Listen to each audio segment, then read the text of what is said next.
The hermit from North Pond, Maine, spent 27 years living apart from society. Christopher Thomas Knight lived as a hermit in real life for 27 years because he was so tired of the strains of daily life. Until he committed one mistake, no one even knew he existed. Welcome to USA Stories channel. Do not forget to subscribe and activate the bell button to receive all new updates. Now let's go to the story. Humans are social beings. Therefore, most of us couldn't fathom leading a life of seclusion. There are many reasons to wish to stay out of society rather than live as a hermit in real life. But what may have motivated someone like Christopher Thomas Knight to do just that? Two salaries are preferable than one in this difficult economic climate, particularly if you wish to purchase a decent property. Many individuals use roommates or significant others as a way to avoid paying rent, but being a hermit makes it impossible to locate a roommate. Nonetheless, there are plenty of benefits to being a recluse. Even though it's generally accepted that socializing is beneficial, there are certain benefits to living alone.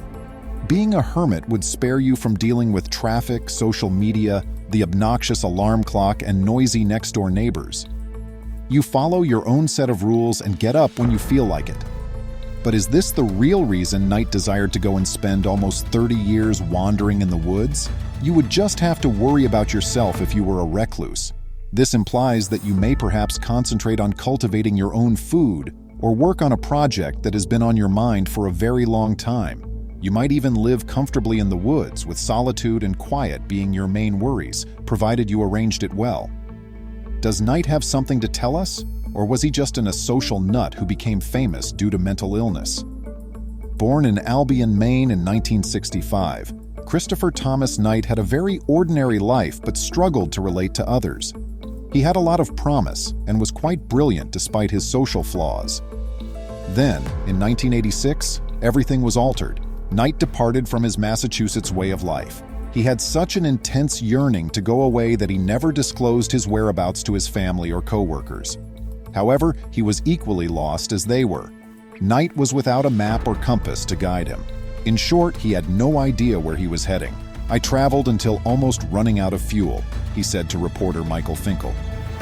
Leaving his green Subaru behind, he ventured into the unknown, picked up his tent and rucksack, and made his way into the woodland. However, he lacked any means. In an attempt to stay out of the spotlight, he slept in his tent without lighting a fire, but he was aware that he required more to live. Knight said that in order to survive in the woods, he broke into around 40 locations annually. Over 1,000 break-ins in a span of 27 years is that. It required doing that in order to locate food and survive, but he was searching for more than just nutrition.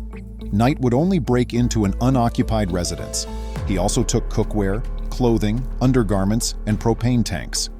He eventually located a more permanent residence. He managed to reside in a remote location where no one could ever discover him. However, he had to pilfer tarps and other materials, such as magazines to absorb rainwater from the ground, to prevent his shelter from collapsing. Over the years, the people living in North Pond, Maine, became aware of the break-ins, but they were never able to apprehend the actual hermit. Knight, who had been absent for a long time, had everything alter when the police became involved. To apprehend the man they dubbed the North Pond Hermit, locals put cameras in their houses. Even though Knight had been extremely discreet, he took a decision that led the police to a breakthrough in the investigation. Knight didn't know the police were following him when he broke into the Pine Tree summer camp, which was stocked with food and supplies he needed to survive. Terry Hughes, a police sergeant, was running the camp by the time he broke and entered. Hughes really went all out. In the kitchen, he placed motion sensors of military grade and floodlights. He just needed to wait for Knight to fall for the ruse. On April 4th, 2013, when the alarm went off, Hughes flew in. When he commanded a middle-aged guy to get on the ground, the man promptly obeyed. Hughes demanded answers, but the man lacked identification. Knight spent 2 hours being questioned. Investigators were taken aback when he revealed to them that he had spent 27 years living in complete seclusion. However, this was not his first interaction with a person. He was heading to the woods in the 1990s when he passed a hiker. Knight reportedly answered with a single phrase, "I said hi." According to GQ, however, Knight was in serious difficulty now.